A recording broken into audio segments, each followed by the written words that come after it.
welcome again to our last roundtable, the third roundtable today. The roundtable is about afforestation and tree cover loss, and we will ask ourselves, and I will ask this distinguished panel we gathered here, where does the EU land use sector stand?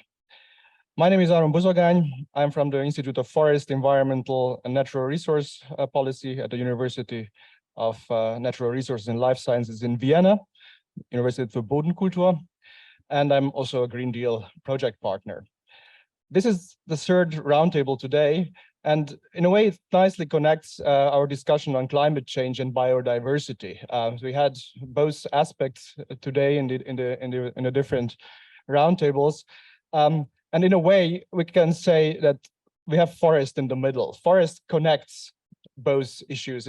They are rich in biodiversity, and of course they are hugely important to fight climate change issues. So, and of course forests have also this other aspect that they're essential for our health and our well-being, and also at the same time essential for the health of the planet. This is also something the European Green Deal has recognized, and we have something called the new EU forest strategy for 2030 out. And this is something what we will focus on mostly. So this is one of the flagship initiatives under the European Green Deal, and it also connects this very closely to the EU biodiversity strategy. So the idea is that this should contribute at the same time to the biodiversity objectives which we were talking about this morning, and it also should help to meet the EU's gas emission reduction targets and the climate neutrality by 2050.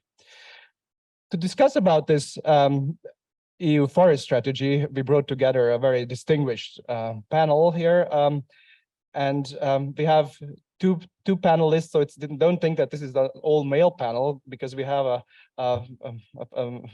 also another part of the panel which I will shortly present. But I start actually with a lineup as we have it in the program, because that it makes somehow sense to look at in this sense. So we have first of all Alex Giurca, who leads the European Forest Institute's governance team in Bonn in Germany. And maybe we should highlight here as well that Alex was also part of the GreenDeal-NET in the beginning, but then he left Heidelberg, where he was based before, and now he moved to Bonn, and he worked basically works on the EU's forest strategy, and also on the implementation, like on plans to implement it. And why we're also very happy having him also on this panel is that we emphasized on the first roundtable that it shouldn't be only lawyers or political scientists working on these issues.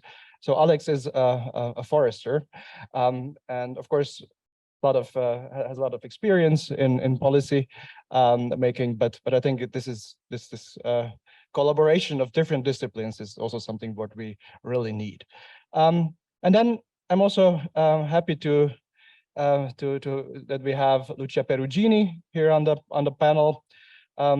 Lucia is also a forester. She has a Ph.D. in forest ecology, and she comes from CMCC, so the Climate Mitigation Center in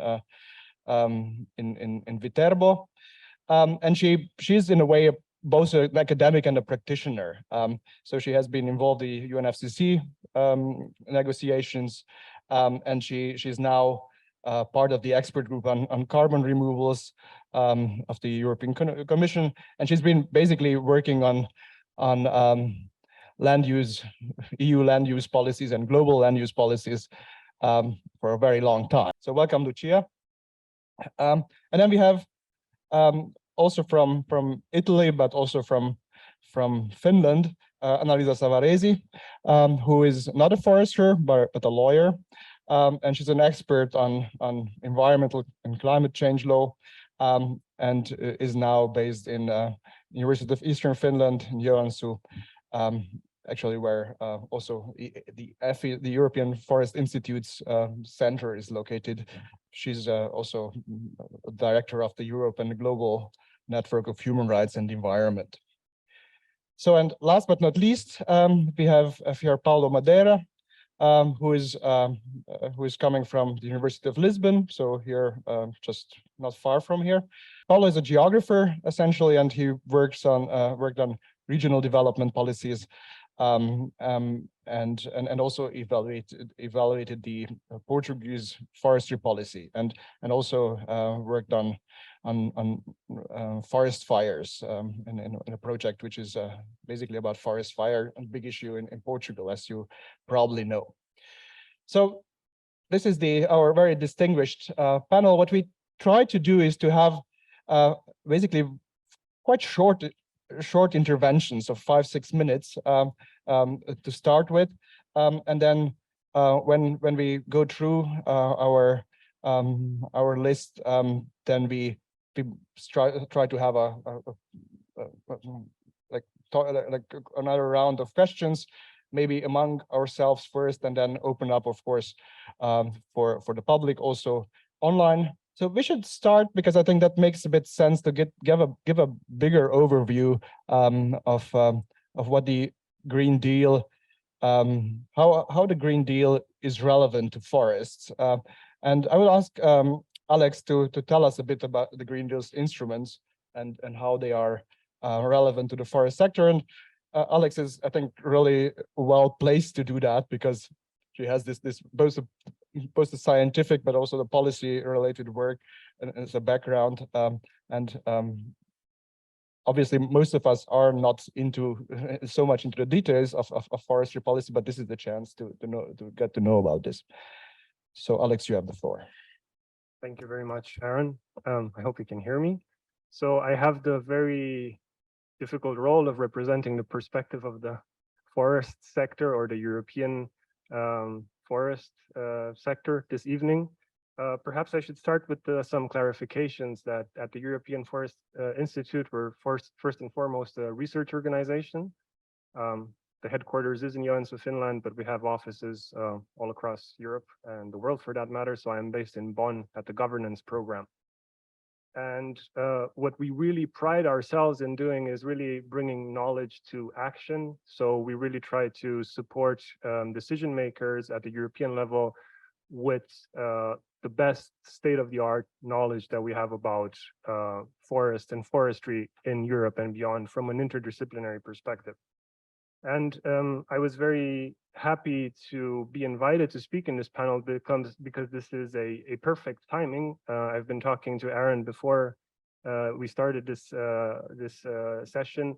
Yesterday, we had the launch of a report, which again, it is called From Knowledge to Action. So we have basically synthesized the state of the art from 15 European countries, looking at how they are implementing the objectives of the new European forest strategy. So we have looked at different national study cases. We have looked at their policy documents, not only forestry strategies, but also climate adaptation strategies, biodiversity strategies in different national languages. And we have discussed with policy makers in their respective countries and really tried to tease out, some of the challenges and opportunities that policymakers and practitioners have when it comes to implementing these objectives of the EU forest strategy. So since we're going to talk a lot about the strategy, I thought I could give a bit of a short introduction of what that strategy aims to do. And then maybe later on during the discussion, I could maybe highlight some of our findings and some of the controversies we've come across, and perhaps the way forward for interdisciplinary research, since this seems to be the theme today here. So basically, as you know, we do not, in the forest sector, we do not have a a common forest policy, right? Like you have in the agricultural sector where you have a capped forestry, doesn't have that. We have strategies. There is a plethora of policies directly or indirectly affecting the European forest-based sector. And we do have quite a bit of challenges at the European Union level when it comes to coordination and harmonization of these different initiatives. That being said, the new strategy is quite ambitious, and it has a series of important objectives that I have just written here down, and I would like to list to sort of perhaps segue later into our discussion. So first and foremost, it aims to promote the sustainable forest bioeconomy for long-lived wood products. And I think this is a very important aspect that hasn't been touched upon so far, the importance of carbon storage in wood beyond the forest. Then there's a objective of ensuring sustainable use of wood-based resources for bioenergy. Again, a very controversial issue, but nevertheless a very important one, especially given the energy crisis that is currently unfolding due to the invasion of Ukraine. Promoting non-wood forest-based bioeconomy, including ecotourism. So again, forests are more than wood. No, we're talking about non-timber forest products. We've heard some discussions about ecosystem services. Another important objective is developing the skills and empowering people for having the know-how and the knowledge and the tools to actually enable this transformation towards a circular bio-based economy. Another controversial issue, but nevertheless a very important one, is protecting EU's last remaining primary and old growth forests. Again, what are old growth forests? Where are they? Ensuring forest restoration and reinforce sustainable forest management. And afforestation of biodiverse forests, which is also the title of this evening's panel, which I think we're going to hear more about from our colleagues. And last but not least, providing financial incentives for forest owners and managers for improving the quantity and quality of EU forests. So again, touching upon the discussion of what's in it for the farmers and forest owners, what are the incentives at their disposal? Yes, being mindful of your time and your time, I think I'm going to stop here. This was just to give you a very short crash course on the new EU forest strategy. And again, probably later we can go into details and insights from the different countries that we've studied. But yeah, thank you. Mm-hmm. Thanks, Alex. So listening to you, it sounds like forests are really like this miracle instrument of the EU. Like they can do everything. So it's about everything. It's about carbon. It's about health. It's about economy, energy. So yes. Maybe we can zoom also a bit deeper into this. And for that, I will ask Lucia Perugini to give her perspective about another part of this story, which we didn't really talk so much, or you didn't mention so much. And this is the land use and land use conflicts, which are related to forestry. Lucia, you have the floor. Good afternoon, everyone. I hope you are still awake. And you spoke about the history and the role of the land use change and forestry sector, so the land sector in general. And you also, all of you highlighted so far the importance of this sector and the internet connections also with other important sectors like energy, wood production, and also his role as a sink, also looking towards the carbon neutrality target in 2050, where the land sector should actually absorb and compensate all the residual emissions that are foreseen at that time. So the role of the land forest, let's say forest, but the land sector in general, is clear and evident in the climate change framework, but it hasn't hasn't been so in the past, at least in the EU climate framework. We need to make some step back to understand the importance of this new regulation that has been recently approved. Because if we go to the 2020 targets, the LULUCF sector, so land use change and forestry sector, was actually accounted for, let's say, reported, but there was no contribution to the target for the 2020 at EU level, because of several reasons. Because it was always seen like the ugly duck of the sectors for its uncertainty in the estimation, because it has always been seen as a compensation of real action in the other sector that are important emitting sector that need to be reduced at first. So in the 2020 target, the LULUCF sector had no role at all.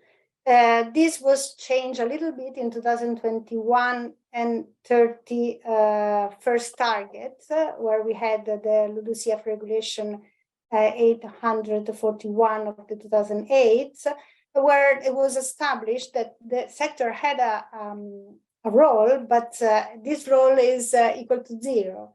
So the no debit rule, the so-called, that's and only a small portion of credits could be accounted for in emission in the ESR regulation, effort sharing regulation. This new regulation that has been recently approved, that will be valid actually from 2026 up to 2030, I mean, providing a target, I mean, it will be valid for all the period, but it's established a new target for 2030. And this target is also shared per country, per member state. And this is completely new approach for the EU. So the LULUCF sector has a target for individual, actually two targets, because it has a target for 2030, which is 310 millions of tons per year of CO2. And this target is also spread for all the member states. The important, and this is to align the sink of the forest and of the land sector in general with the carbon neutrality target. But this is a lot.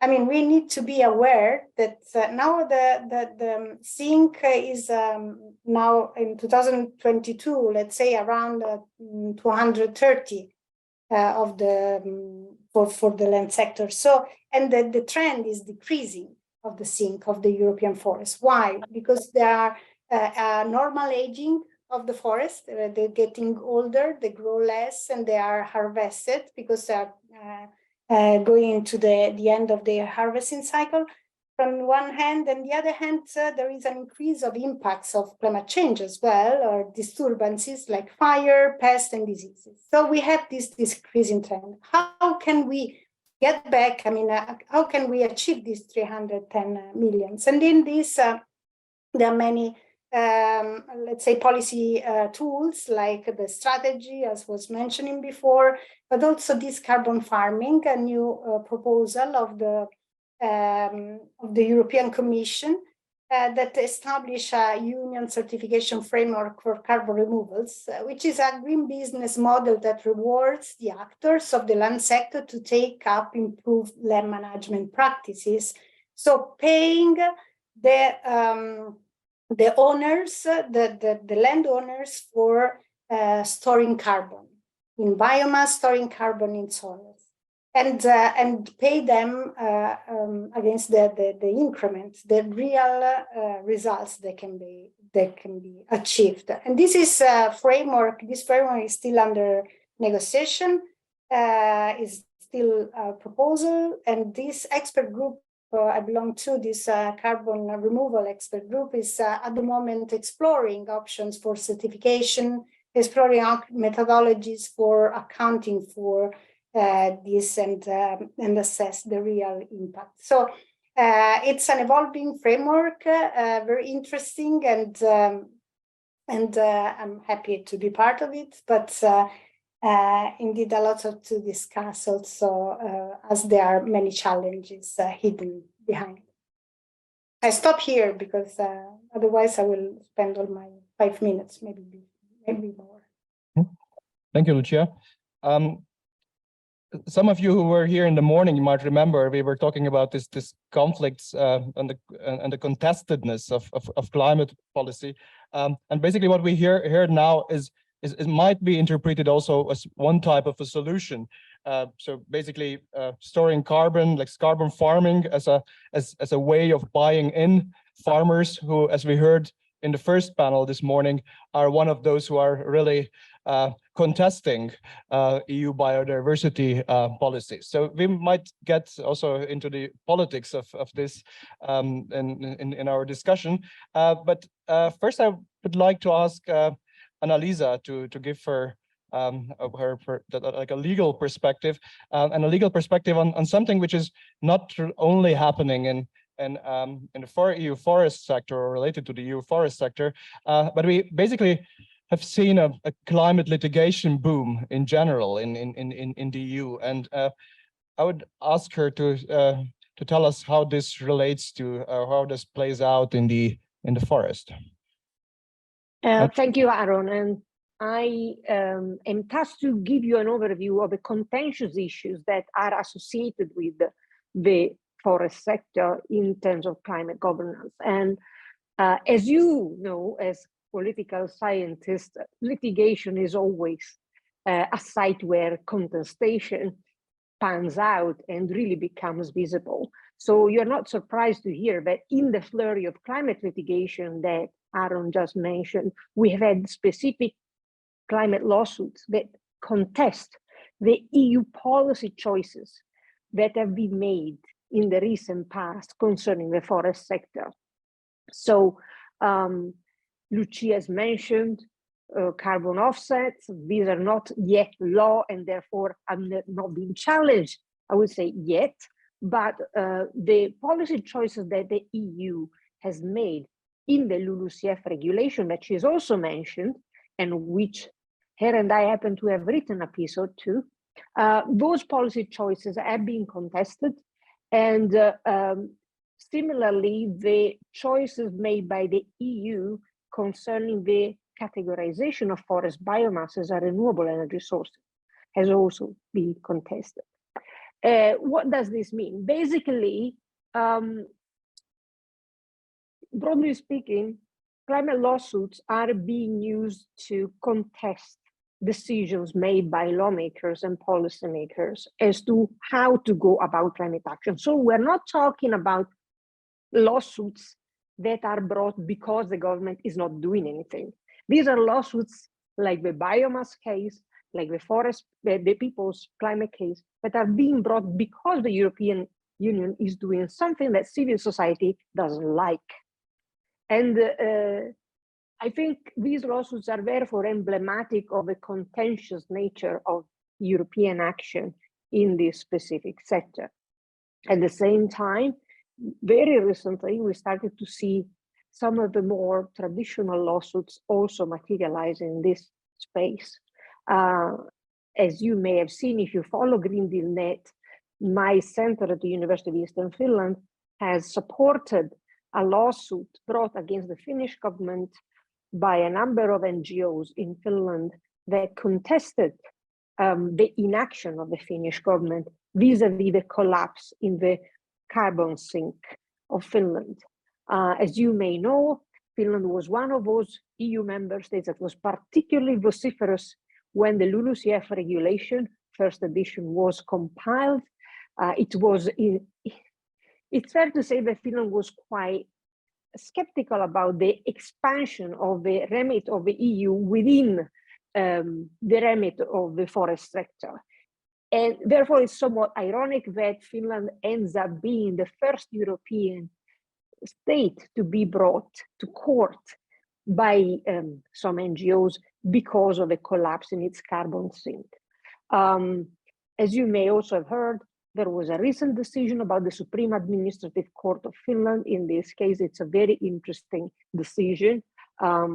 Basically, it puts the government on notice saying that they were the judges were regarding this application as premature. They gave the government a bit more time to take action, but the courts also said that they are very willing to look into this again should the government not take action, because the collapse in the Finnish carbon forest sink is quite significant and would have implications beyond the borders of Finland, exactly because, as Lucia explained, we are moving in an horizon where there is a collective EU target for this sector in the present decade. And this means that if the Finnish carbon sink collapses, it's not only a problem for Finland, it's a problem for the EU. Now, I don't want to get too much into the technicalities, and I will be with you for another 20 minutes. So I'm happy to answer any questions you might have on this, but check us out, check the blog post we've written on the case if you're curious about the latter case. Thank you so much. Annalisa. So we had basically now a connection of like not more about the contestedness, and also when you were talking about Finland, you basically made already the link which I want to make now with Paulo Madeira, to giving the word to him to have another perspective. We were focusing mostly in the first two perspectives by Alex and also by Lucia on the EU level. So now we also, because we are in Portugal, we descend to the local level, and obviously there are conflicts at the and contestation at the European level, and we will get to that in a minute. But I would like to ask Paulo to tell us more about the implementation challenges this all causes for in the Portuguese forest sector. Thank you, Aron. Well, good afternoon, you all. I want to begin for thanking Helga for inviting me to be here, and the organization that is very efficient, as it would be to expect. Let me begin with a note about, well, the sky. Well, perhaps some of you are in Lisbon for the first time. This time of year, the sky in Lisbon usually is clean, crystal clear blue. Okay. Now today we have some haze. The sky is a little bit darkened. These are the ashes from the Canadian forests that burned a few weeks ago, and that entered Portugal 2 days ago by the north. Okay. So when we talk about forest policy, forestation, deforestation, we are living it at the moment here over our heads. Well, trying to address the question, well, this all is in the scope of the new EU forest strategy, okay, as was told a few minutes ago. And the same day this strategy was published, it was also made available a working document from the European Commission about how to plant 3 billion trees additionally till 2030. It was in July 2021 that this was published. Well, I think the fact that these two documents are published in the same day is a political statement that this is to be done, supposedly. And so I will try to focus on this, because all the other aspects of the policy, if I am not wrong, they are not so clearly defined in regulations or in working papers. And so this is rather clear at the moment. These 3 billion trees, well, it is going to depend on where they are going to be planted, how, what species, but they should kind of double the increase of the forestation of in the EU if this measure was not adopted. Because trying to answer to the question, that is the title of the roundtable, if we look at the EU, well, we have been having forestation, net forestation, but that has been declined along the years. So this is supposedly to be done, and this represents more 20 to 30 million hectares of forest till 2030, which, to give you a notion, it's about the size of Romania, or between the size of Romania and Finland, the new forest area that is being proposed and decided. Well, as a geographer, I like to keep my mind on what happens on the terrain. So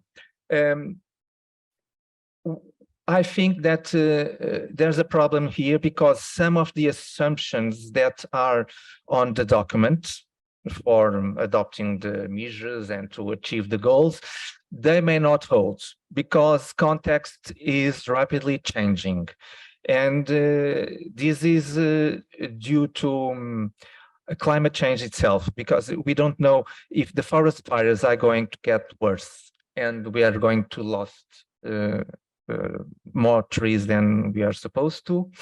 Well, besides that, there is another measure that supposedly may add another 77 million hectares of forest with the restoration of natural systems. But that also may conflict with the need of land for food, because at this moment we don't quite know if the regime that we're living in which we may get whatever food we want from overseas, is going to remain the way it has been from in the past years. So this is, in general, I think, a problem with the strategy, because this is a huge piece of the strategy. Well, the EU attributes to itself a role that it's kind of to supervise bottom-up, grassroots-led initiatives, to give money, and member states will make sure that things happen. Well, that begins to answer the question of Aron. From the member states' perspective, and thinking about what's happening in Portugal. Well, like Nuno Lacaste said this morning, it's a lot of new laws in the Green Deal, and the state has not that much of resources to address all very fast.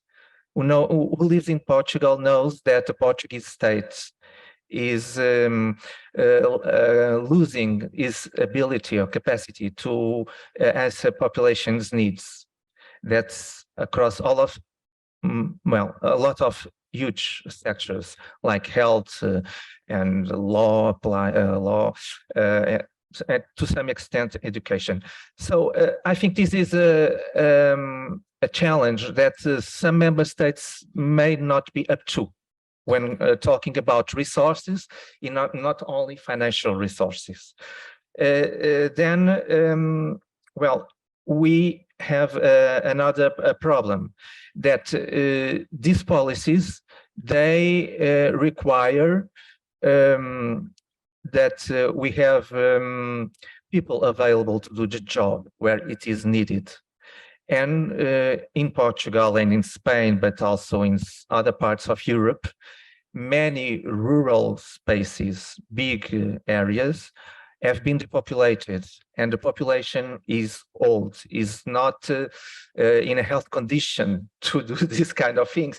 This was very clear in the project I worked in. Well, some of you may not know, but in 2017, more than 100 people died in Portugal in forest fires. It was a huge national commotion. And well, I inquired with a colleague, local politicians a few years later in 2020, that complained about the things are as they were or worse. And the same complaint has recently arisen in a national newspaper. So the state, there was well, the government was very committed to the problem, and there was a lot of good legislation, and the strategy seemed quite good, but it didn't reach people at in schedule as it was initially decided. So well, this is the problem, but well, I think we will. For me, the most central scenario would be forestation will go on in EU. Well, we don't know what is the pace or the rhythm, but I think, I don't know if the 3 billion is the target that will be met, perhaps, but I'm not so pessimistic about that or so skeptical. But I would like to make a note about the deforestation outside EU, because well, and this is this is because 10 million hectares of forests are lost every year in the world and outside EU, and also due to EU consumption. And the EU produced also regulations about anti-deforestation rules through trade, but they have a fact check that I consulted, and these apply only to some foods, and well, not raw materials. And I am thinking about lithium and other rare earths that, for instance, led to deforestation in Central Africa. Okay, so my point here, and it's a little bit off topic that you suggested, but is that I'm not sure, well, if we can take all these policies and the targets very seriously. So that is my ending point. No, thank you. I Sorry, think that's perfect, and it also, I think, very nicely leads us to the discussion, which I, like, one point I was asking myself is about the international dimension of the EU's forest strategy. So we have basically this dilemma that reforestation within the EU, but then what about the external aspects of that? So we have trade conflicts, we have supply chain issues, we have blood timber. Ukraine has been in the press a lot, also about in terms of forestry issues. So maybe it would be a question also for Annalisa, because I know that she has to leave at 5, but also to the others, also Lucia and the two of you, to link it back to what Paulo just said, to ask ourselves, or asking you on what. Sorry. Okay, we have survived. On the international implications or international dimension of the EU's forest strategy. So what is there? What should there be? Annalisa. Well, that's a $1 million question you asked, Aaron, and others in the panel will, of course, have different views, but I think that sitting where I am at the intersection between law and science many times, it's fair to say that the EU is trying to come up with tools in order to grapple these multiple challenges. On the one side, there is the potential of the sector that has been untapped, as we know, until now. On the other, there is the perverse outcomes that this may engender. The one on trade and forest products being just a very good example. There is a global market out there that is affected by whatever decision the EU makes in this area.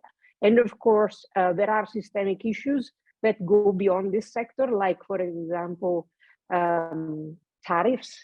We know that the EU is experimenting with those for the first time.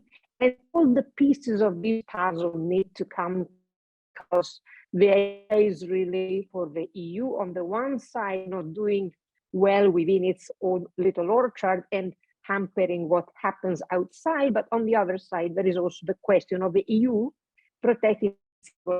Let's not kid ourselves.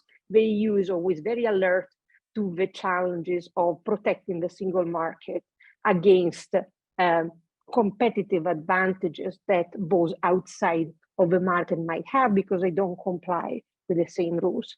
So it's a bit of a squaring of the circle. It's fair to say that a lot of the instruments we are discussing in this panel are so new. It's very hard to see in the future and predict what impact they might have. But to the credit of the Commission, I would say they are trying to come up with energy vision. Whether or not it's good enough, I think it's the job of us all here to question. For sure, the demise of the flag T approach that was embedded in earlier EU legislation has been already criticized by some. As many of you know, flag T was hinging on the idea of legality verification. And why did the EU Commission suggest we move beyond that? It was exactly because legality verification was what the word suggests, verification of the legality of deforestation within the country of origin. But when you have a government like that of Bolsonaro that legalized deforestation, you have a problem clearly with that legislation. So you have to come up with a new tool.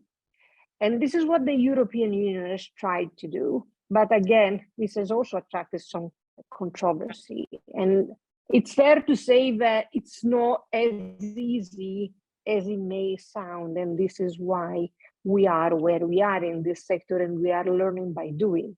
Yet, as we learn by doing, the forest sector in the European Union as well is shrinking. The forest cover is shrinking, not necessarily out of policy decisions, but more as a result of pressure coming from markets, coming from the war, the demand for commodity forest biomass. So we are in a very tricky place in this sector, it's fair to say. But I leave the floor to others to comment on this important point. Thank you, Annalisa. Lucia, what is your take on this?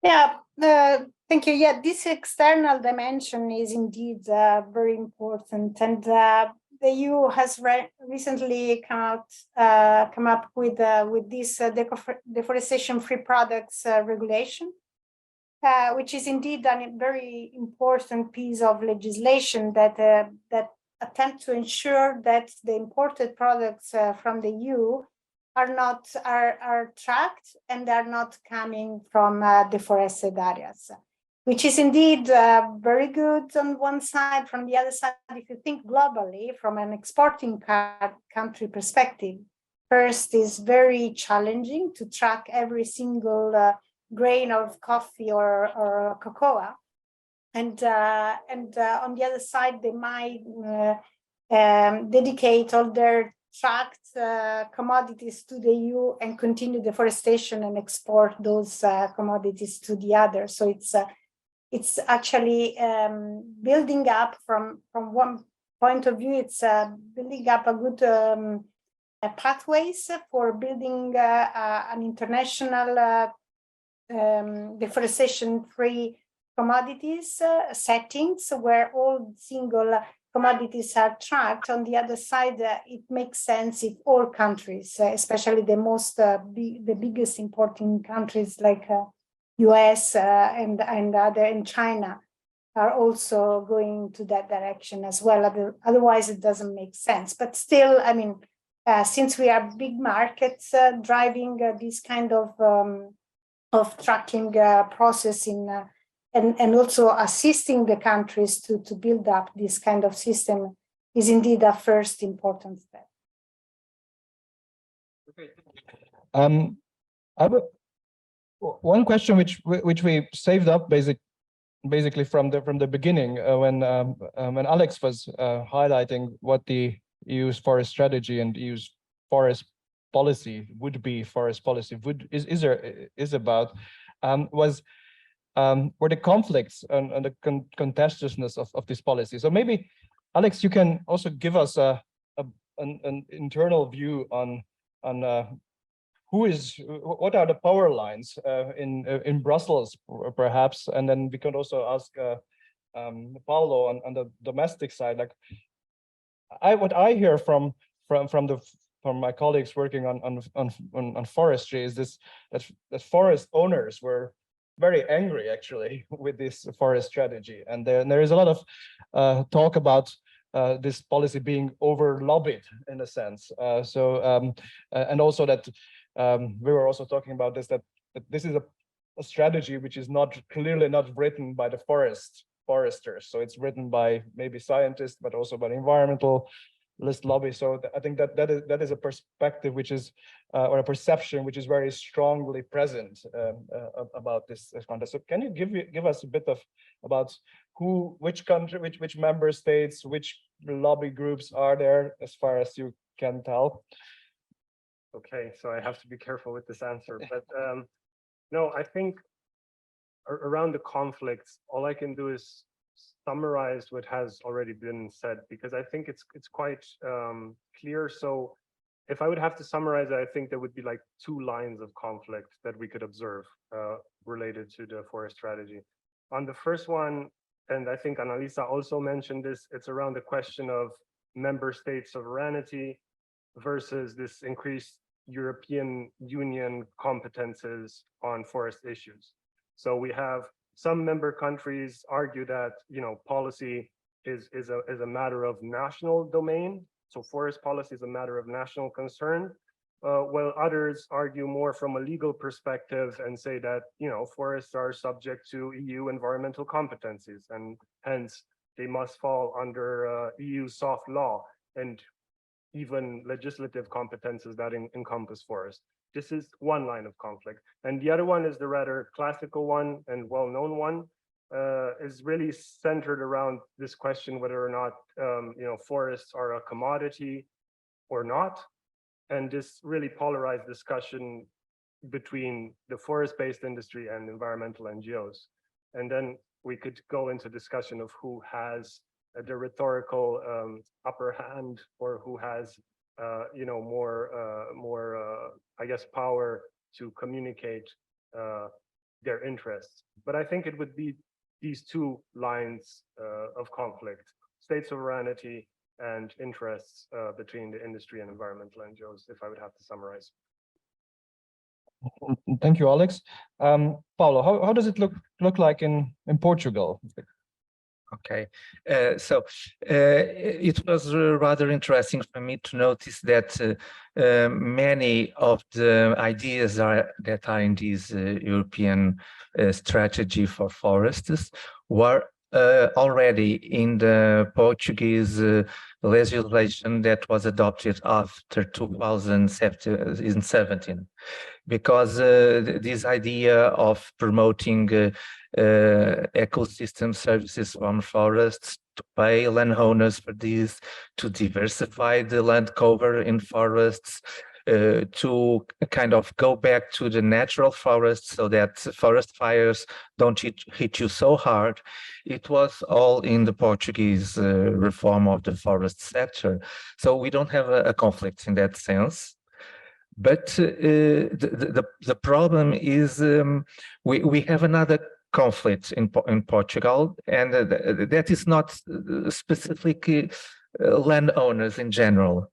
Because, well, some of you might not know, but southern Portugal burns very little, opposite to what someone may think, and what burns most is the center and the north.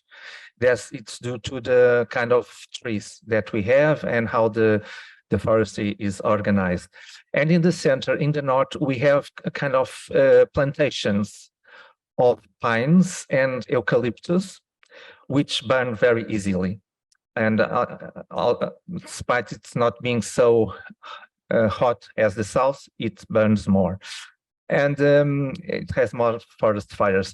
So, and the problem here, we got to this point because of the paper industry, the pulp for paper industry, cellulose, I don't remind the word in English, sorry. And so this is the true conflict in Portugal, because between this industry sector, which exports paper, it's a huge revenue for the country, like in Finland. And we are a small country, small economy, it has some weight.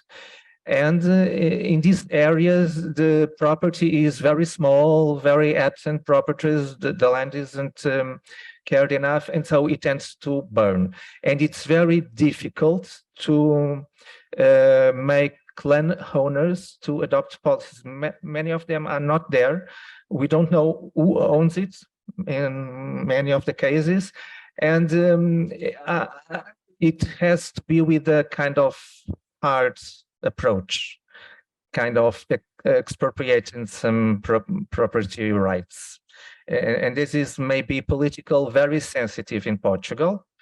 And so we are kind of, I don't know if this is one of the reasons why this reform of the forest sector in Portugal is late, behind schedule, but I think it's the main conflict here. Okay. Thank you, Paulo. I mean, this sounds very much like a conflict which we have in also other member states. I was now thinking, because we might open now for questions from you here, but also online. I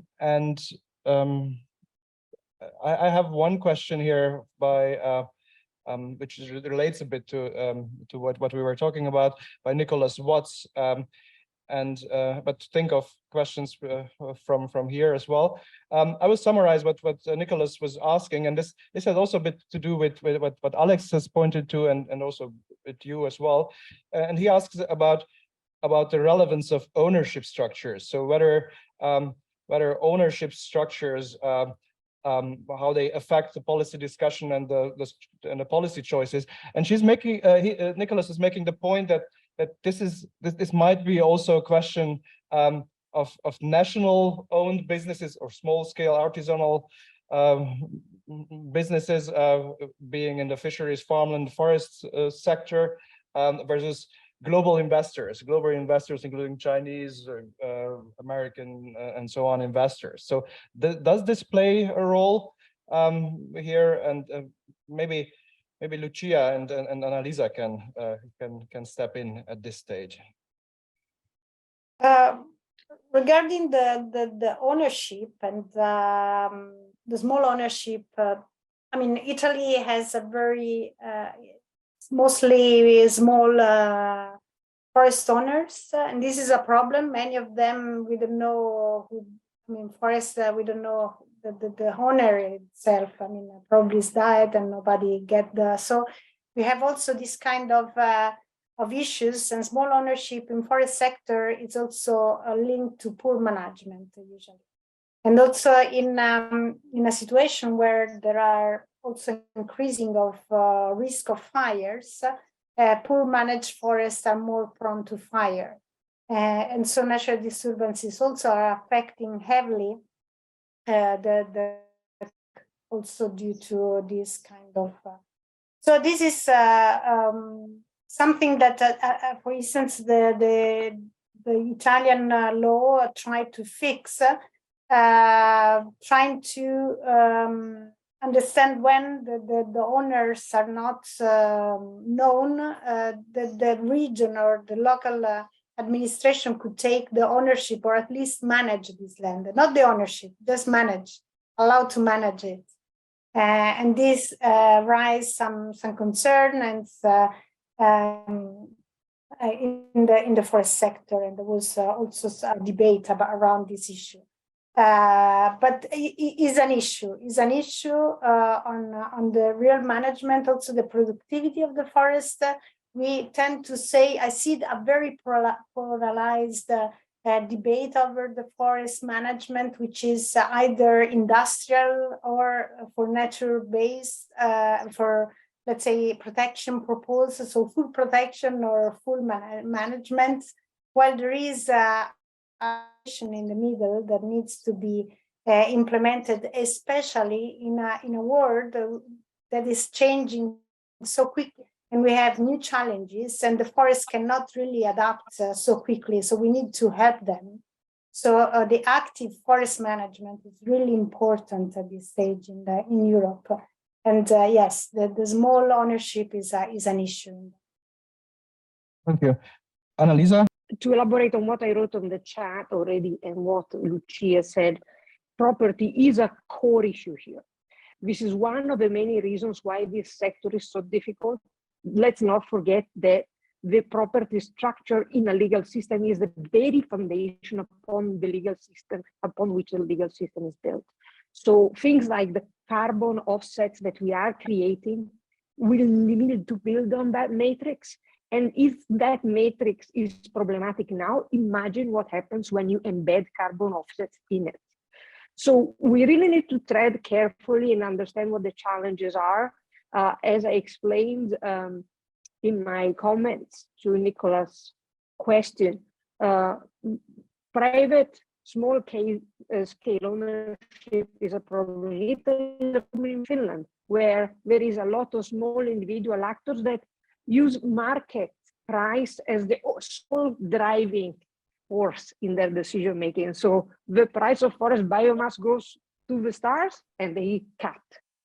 And this is where the forest carbon sinkhole comes from. Not only, of course, there are other contributing factors, but it's fair to say the demand for forest biomass is a major driver of deforestation in Europe now. So let's not think of only of Brazil. Let's think about what's happening within Europe and how we can address these perverse incentives that are, after all, associated with EU law and policy decisions. It's a very complex picture, and property is definitely an important part and definitely something that we need to keep on the horizon. Yeah, Annalisa. We have questions, so we're open for questions from here as well, also online, put them in written form, but we have now one, and I will translate it if you're not hearing it, or maybe you can hear it. So please. Yes, I would like to ask an information. I've read a few years ago that 10% of the trees in Europe, about 10% of the trees in Europe are already dead. They have not already fallen, but they are already dead. And with 2 degrees, almost 20% of trees will be dead. So I would like to confirm this.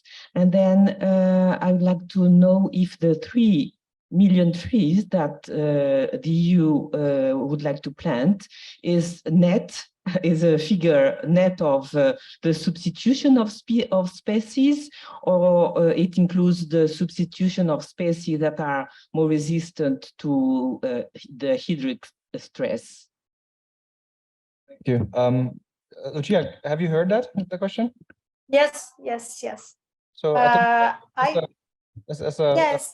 forester, I think you can answer that with the heat and the 10%, and then I will also ask Alex to step in afterwards.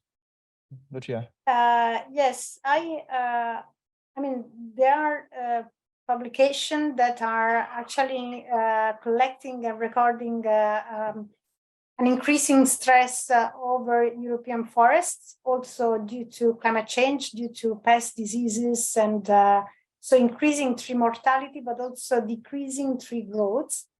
So it's something, you know, whether this 10% is exactly 10% or less, I don't know this figure. So I'm sorry, I cannot, but I can indeed probably publish here in the chat a publication on the disturbances regarding what you were questioning on the 3 billion of trees. There has been a publication on the guidelines on how to plant these trees and how to select the species. And these guidelines for biodiversity purposes have been developed by the Commission, and one of the criteria that was listed in these guidelines were also to take into consideration the future conditions and among those also the climatic conditions of the site. And there is a database that has been developed by the GRC that provides you with maps of the EU distribution, species distribution, tree species distribution, considering different climate scenarios. So actually providing this kind of specialized information on which species will be, I mean, how the species will move or are suitable and this changing of their area of suitability. So there are this information available.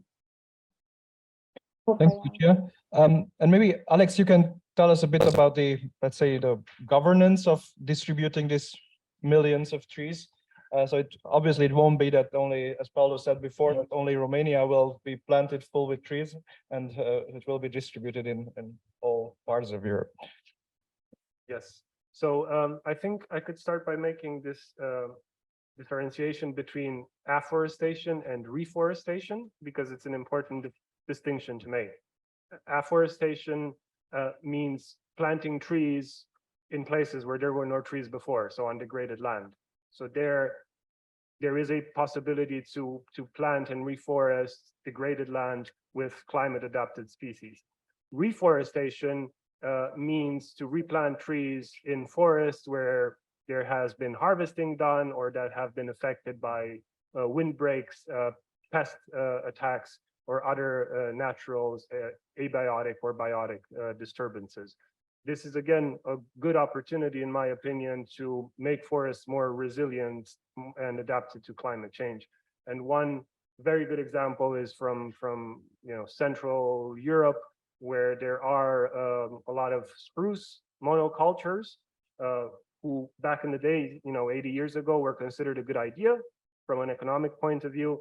But now we are seeing that they are suffering, and they are very susceptible to windbreaks, to forest fires, bark beetle attacks, and so forth. So like we've heard, there is a lot of good research being done on that. There are alternative tree species. For example, Douglas fir is one repeatedly mentioned in this situation. And we also have very interesting research on migration of tree species, which is also happening due to climate change. So species that could be found previously on different levels geographically are now migrating otherwise. So definitely in the discussion, but as you very well pointed out, Paulo, the forest strategy is very broad, which allows for a lot of room to interpret these things differently. But as I understood, they aim to develop guidelines for biodiversity friendly or climate friendly afforestation and reforestation. Thank you. And Paulo, maybe you can also step in on here. Just specifically answering to the second part of your question. Well, it's net. It's 3 billion more than if nothing different was done. If all the policies would be in place as it were supposed to be, and that would mean also net forestation that has been happening in the last years, but with a declining rhythm. The other part of the question was what kind of trees you asked. So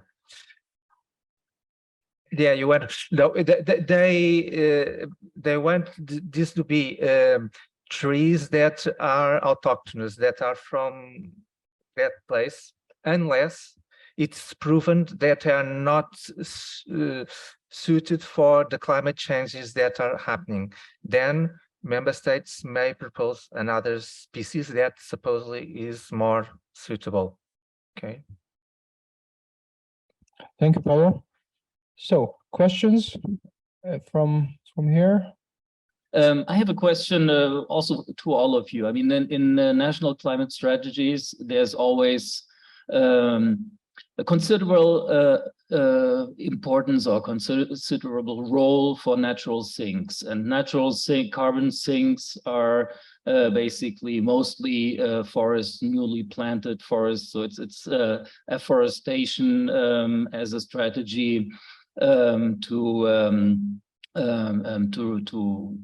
basically reach the targets of decarbonization.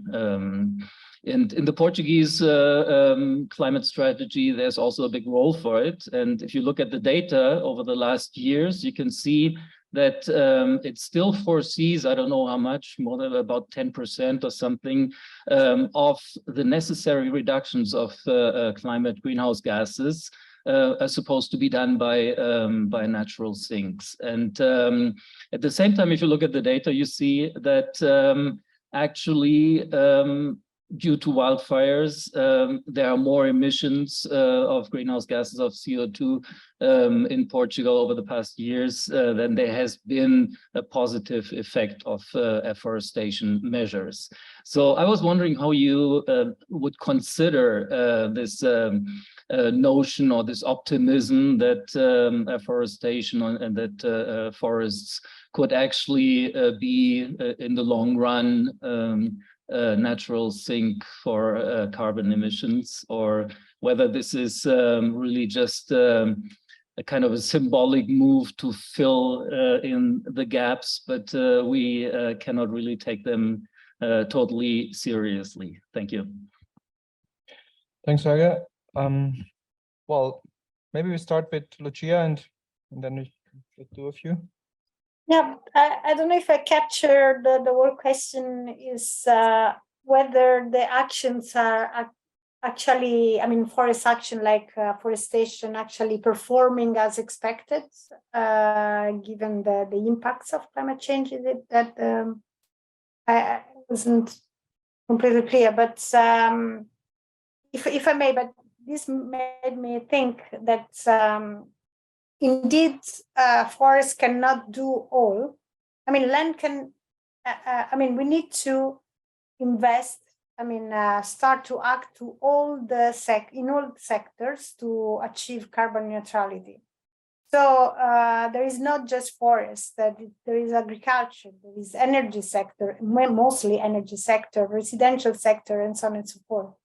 So all sectors need to provide the maximums that they can, as well as the land sector needs to contribute. So we cannot, and none of this sector can do all of it, but all need to contribute.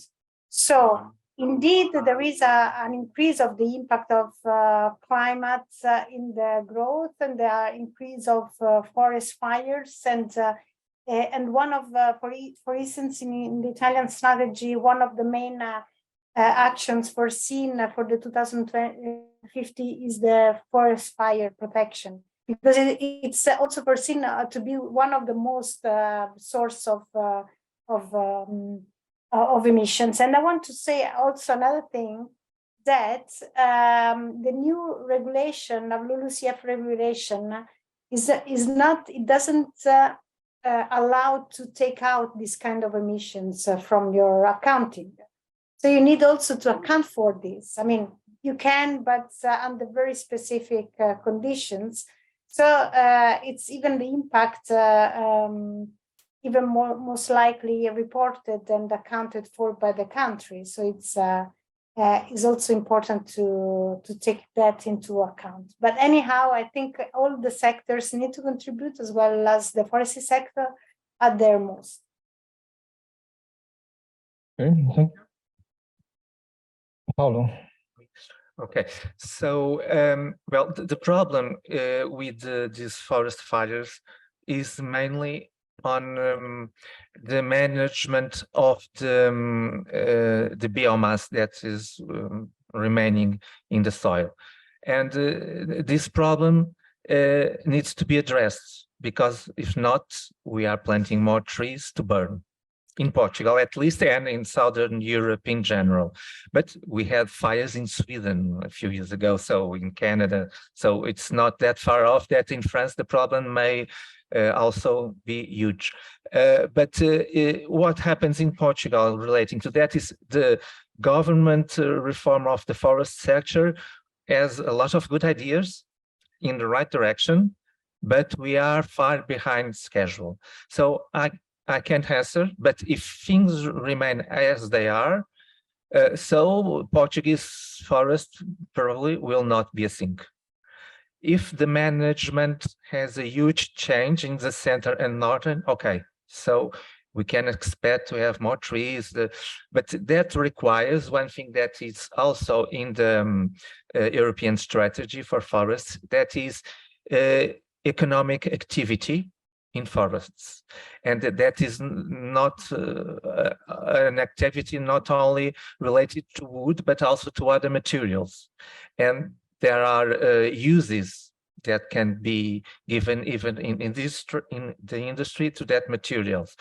But well, I think that's a point I would like to make, that I think is lacking in the discussion, that's the role of technological innovation. All these strategies and documents, they seem to have the assumption that the technology available and the processes will remain the same for the next 10 or 20 years. And we know that under our kind of economies, innovation may produce big changes. So I think sometimes in the academia, we should also in the social science take that more into account. For instance, there are technologies to produce, to desalinate water using solar energy. That is not a huge problem. Okay, there's a project for that in the Portuguese shore. Or I begin to hear talks about removing carbon from the atmosphere to give it some industrial uses. So we may have some alternatives, okay, but the problem is huge and remains. Thank you, Paulo. And Alex. Yeah, just shortly, Helge, I got excited about your question because I think it's not an easy answer, and there is indeed a lack of data on this. So there are different studies in different countries in different national contexts, but they're not necessarily harmonized. So I'm quoting now from a report done by the European Forest Institute by Hans Verkerk, from Science to Policy 14. I really recommend you look at it, where they're really comparing the mitigation potential of different activity types. So on the one hand, they have protecting forests, managing forests, restoring forests, or mitigating by using wood.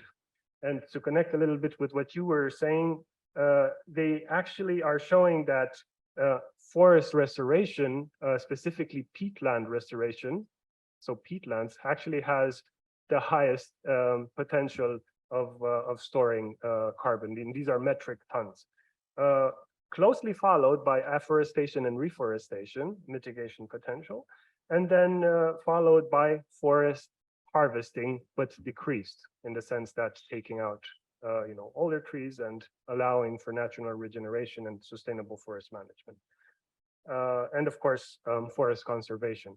So I think it's really interesting to differentiate between these different activity types, and we will come at very different conclusions. But again, the data is not very clear, but super interesting question. Thank you.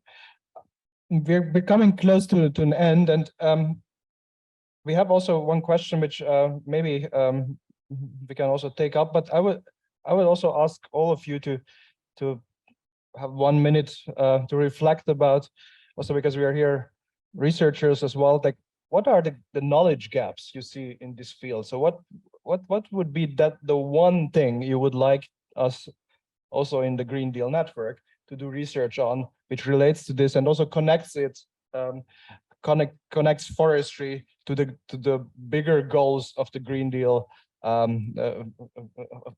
the Green Deal. And there is maybe, Alex, you can answer that, wrapping into with your answer. So there was one who asks about whether Mercosur, how Mercosur is tackling so the EU's trade agreement with South America, how that tackles the deforestation. But that's something that I guess you probably know about, because there has been a big discussion about trade agreements and how they develop. But also maybe just one point for us to chew on for our research needs. So you can start. Okay, I didn't have much time to think about it. I would say, just finishing with the motto of EFI, connecting knowledge to action. I think there is a lot of local knowledge.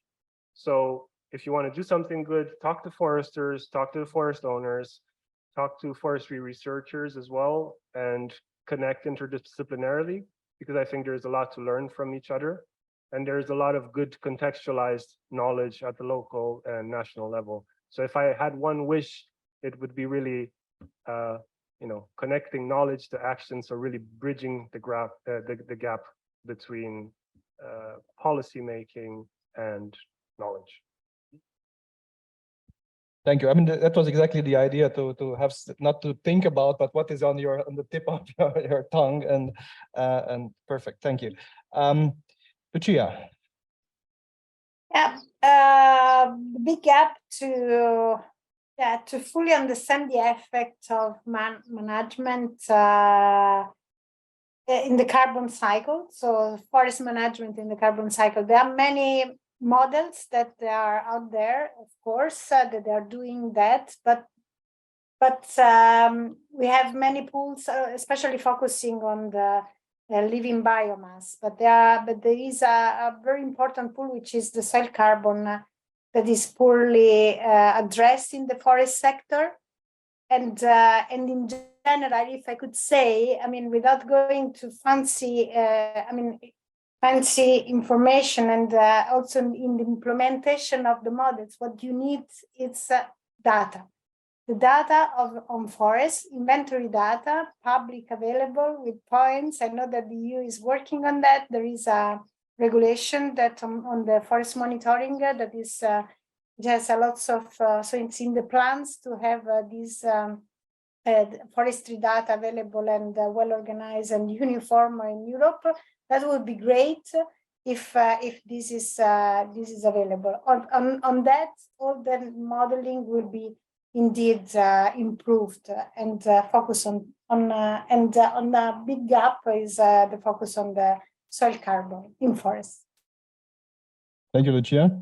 So, I mean, you pointed also to some of the aspects we obviously couldn't really tackle here. Monitoring and so on is a big issue under the EU forest strategy. We didn't really had the chance talking about it. But Paulo, what would be your free wish? Okay, I'll tell you that, but first let me talk about Mercosur trade agreement that you talk. Okay, so I am afraid of the worst, because there are an important part of the Brazilian society that is eager to burn carbon, to produce food, all kinds of food, to export wood, whatever. And when there was a first glimpse of the agreement, I think a few years ago, when Jair Bolsonaro was elected and he gave the signal to the agro-food industry, well, you burn whatever you want, basically. And back then, Emmanuel Macron said, if it's going to be like that, we have to think about this kind of trade agreements. But a few days later, Angela Merkel came in and said, no, we can't touch trade agreements. They are kind of sacred. So that's one of the reasons why I don't always take very seriously these kind of green deals and so on. Perhaps nowadays the context is different, because we are living in the globalization, and it's getting faster, the globalization. But we never know. And in spite of President Lula has a different approach to Amazonia, he doesn't have a majority in the Brazilian Congress.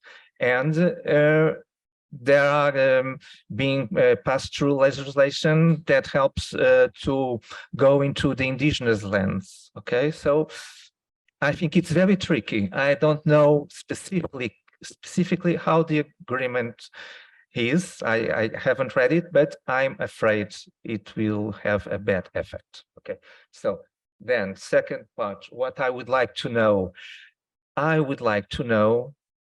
what this energy transition to clean energies entails in terms of deforestation. When we talk about the actual technology that we're using based on rare earths and lithium, I don't know. I don't know studies, perhaps they exist, but I don't know studies about this. And I think this is a huge question. And I also know that there are some other kind of electric batteries being studied in Germany by Tesla and so on, but I don't know when they're going to be used and commercialized. So this is what we have to deal with in the next years. And perhaps we are foresting for one side to deforest from another side. I don't know. I would like to know. Thank you. So maybe I can. I won't summarize here. I think that's really not possible. But we already learned a lot from you, from the four of you. Also, those of us who are not particularly working on forestry. So this was. I mean, I asked you what you wish from the future, but we already learned a lot about it. I think what is. Lucia said it at one point that, well, forests cannot do it at all alone. So I think this is something which is important. And at the same time, I think it became very obvious that there is the big danger that the European Green Deal becomes a symbolic policy. So and the question is how we can fill this with life, with all kinds of different lives, and basically, what we can take from this is that also forestry policy is something what the member states, but also not only the member states, but also civil society and other actors are making of it. So this is also maybe a call into action to do research on this, also to be active on this field. So I thank you very much for being here with us. And giving us this insights. Thank you, Lucia, down in Viterbo. Thank you for being with us.